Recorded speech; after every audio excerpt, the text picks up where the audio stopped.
Hello PT test takers, this video is for those who are struggling in PT reading score. You are struggling in reading not because your English language standard is poor. Don't ever feel that you are that poor in terms of English language that even crossing 60 is such a challenge for you. Almost every one of you who are preparing PT test have got enough English to cross 60 minimum in reading score. But you're struggling to get a good score in reading because your ways of dealing with the reading questions are not right. Your approach is not right. Your strategies are not effective. And every one of you know, in order to obtain good score in reading, two types of fill in the blank questions are the most important ones. Both drop down and drag and drop question types. I don't know how you're practicing reading fill in the blank questions till date and how is your improvement, but I'm sure of one thing, that is, if you are not getting the desired score in reading, if you are not improving even after a lot of practice, then you must change your ways of dealing with those questions. If the approach and the strategies you are taking are not giving you improvement, you must change them. And this video is made for that purpose. After watching this video, I'm sure you will feel why you didn't get this video earlier. Had you got the video at the beginning stage of your practice, by now your worry about reading a score would have already gone. But better late than never. So stay with me till the end of this video and you'll find out why I'm claiming this. You'll find this as one of the most effective videos you have ever consulted for reading fill in the blanks. Hello there, this is Meg, your trainer for different English proficiency tests, including PTE in IELTS, based here in Kathmandu. I know for sure reading has always troubled you, and especially after the August 2025 changes, unfortunately, it has been tougher, especially when there is no score contribution from read aloud after 2025 changes in PTE test. And when we talk about reading score, everyone preparing for the test knows fill in the blank question types, both drop down and drag and drop question types are important in terms of score contribution. But the problem is they're quite tough to crack. Only when you approach these question types systematically and follow effective strategies, you'll be able to perform well. If not, even a test taker with sound standard of English suffers in terms of reading score. I've seen that, especially when the score requirement is superior. But if practiced with proper strategies, cracking fill in the blanks is not that tough. And now I'm sharing the most effective strategies here. So when you begin to practice fill in the blank questions, you must follow two ways. One, you should allocate certain amount of time for practice each day and use the learned strategies effectively. How much time you need to give depends on two things. One, your requirement of the score, and another, your level of English. If your requirement is low and your English proficiency level is high, then it's not necessary for you to give a lot of time to reading practice. On the other hand, if your requirement is high and then you struggle, then you must increase your daily practice time there. But only practicing may not work, especially if you feel your English standard is not impressive. You also must give regular time for learning some grammar rules, some time for learning some frequently repeated collocations or frequently repeated words or phrases also. Especially in changed PTE situation, when test takers are required to have their own writing in most of the cases in PTE tests, learning grammar rules is necessary even for writing. So when you learn some grammar rules, this helps both reading and writing. So why not to go for that? With this, now, when you jump into practice, how should you approach the fill in the blank questions? First thing first, read the passage with a normal speed. Don't go in a hurry, but don't try to understand everything while reading. Some students tend to get stuck when they find an unfamiliar word or a phrase, or they slow down when they do not understand some part of the text. Sometimes we need to slow down, okay, fine, but we should not get stuck in one particular place. And test takers must understand that it is not possible for everybody to understand everything, and mostly not necessary also. When you encounter difficult words or phrases or something you don't understand, ignore them and move on. Instead, try to make sense of the meaning through the context, and mostly you will find out the meaning in the context. Similarly, while reading, try to notice the tone of the sentence as you read.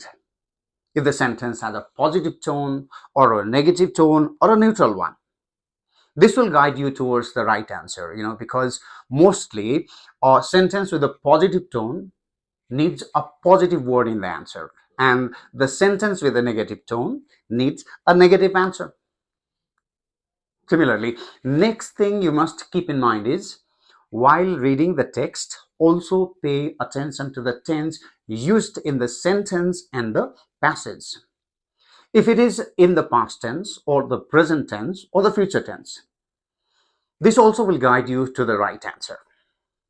Next one, when you come close to the blank space, notice the word or phrase neighboring the blank, or let's say notice the words or phrases that come before and after the blank. Especially notice articles, prepositions, auxiliaries, and pronouns. And also notice if there is any parallel structure in the sentence or any grammar rule that you have learned that applies there. With that, now don't be in a hurry to look for the answer options. Before you go for the options, develop the habit of predicting answer. On some occasions, we cannot predict, but if you follow the approach of reading the passage as I suggested earlier, your prediction skill definitely improves. And if you develop this skill of prediction, finding the right option will be easier. Now, once you have predicted the answer, if you fail to predict, go to the answer options. Look at each options carefully. Generally, students make mistake here. If they find a word that they feel is the right answer, they don't pay much attention to other options. They hurriedly decide the answer. That sometimes leads to wrong decision, wrong answer. That's why first you must pay attention to every option and understand them, and then eliminate the wrong option that you are sure of. Here I suggest, when you see the answer options, instead of looking for the right answer, first look for the wrong answers to eliminate. And finally, decide on the right answer. If confused, mostly you get confused with two options. If confused between two options, let's say you have some doubt, look for clues and hints hidden around the sentence. Notice the neighboring words. Most of the time, you'll find some clues. Clues can be grammar rules you have studied, or the tense used in the sentence, or tone of the sentence, or articles, or prepositions, or pronouns around the blank. Something hidden between words in the sentence, in the context. Have you realized or not, in majority of the cases, you make mistakes not because you don't know the meaning of the answer options and not because you have failed to grasp the meaning of the context, but because you fail to find out the hidden clues in the context or in the sentence that could have guided you to the right answer. It's not that easy, I know. That's why they say it's easy said than done. Sometimes, even after looking for the clues carefully, you may not find the clue. In such a situation, it is not good for you to get stuck there. It is better for you to move ahead towards another blank. Don't make the final decision right there in confusion. You'll come back to that option later. Because after reaching the end of the passage, you might have a better understanding of the whole passage, of the whole context, and you may find the right answer for the question later on. And if it happens, this saves you time as well. And another important thing you must pay attention to during reading fill in the blank practice is, when you select all the answers in reading fill in the blank question, when you click for the right answer, don't just count how many answers are correct there. Better pay attention to what went wrong. It means you must develop the habit of analyzing your mistakes after checking answers. Analyzing your mistakes is as important as your practice, because this can help you generalize your mistakes. This makes you aware of what is the main issue with your mistakes. If it is because of your lack of understanding of the meaning of words, or your lack of understanding of the context and your difficulty of finding clues, or you're making mistakes because you fail to notice easy clues, and accordingly you can work on your weaknesses. Okay, that's why develop the habit of analyzing your weakness. And finally, one suggestion: keep a notebook and a pen beside you during your practice and write down any word or phrase that you find repeated in different questions and learn them outside your practice.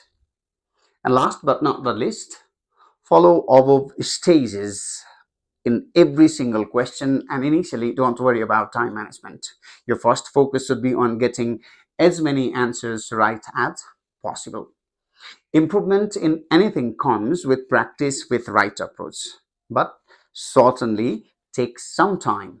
You must have some patience. You must have regularity in practice and must be systematic.